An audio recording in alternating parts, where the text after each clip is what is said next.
One of the victims of the mass shooting at Michigan State University is now out of the hospital. The Okemos High School graduate is at home now, recovering from a gunshot wound. Nate Salazar caught up with a few of his teachers and is here for you now with what they have to say about his situation. Nate?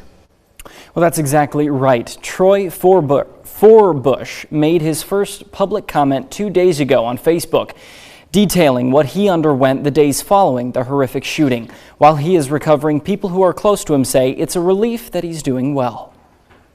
To Troy, I'm just so grateful that he's okay. Mark Stice has known Troy Forbush for many years, acting as his band instructor. That's until Forbush went to MSU to study as a choir director, up until 2 weeks ago when he was shot on MSU's campus.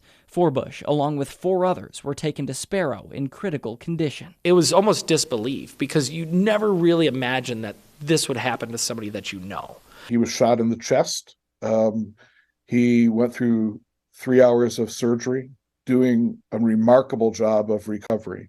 Last week, Forbush was the first victim to be released from the hospital after spending a week in ICU. It was just so hard to not relax until I knew that he was actually out of the hospital. A word that was used quite often was a miracle. This incident has not swayed Forbush's dream of becoming a teacher. He made his first public comment on Facebook, recalling his brush with death, thanking doctors for saving his life, and promising to be a point of change. After undergoing both a shooting hoax at Okemos and a week later the real thing at MSU, Stice agrees. We can do better, and we must do better. And I hope that Troy's voice will be one that will go out there and resound and resonate to so many other people to make meaningful change.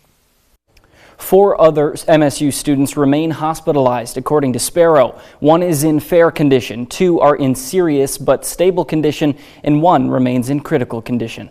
Siobhan, back to you.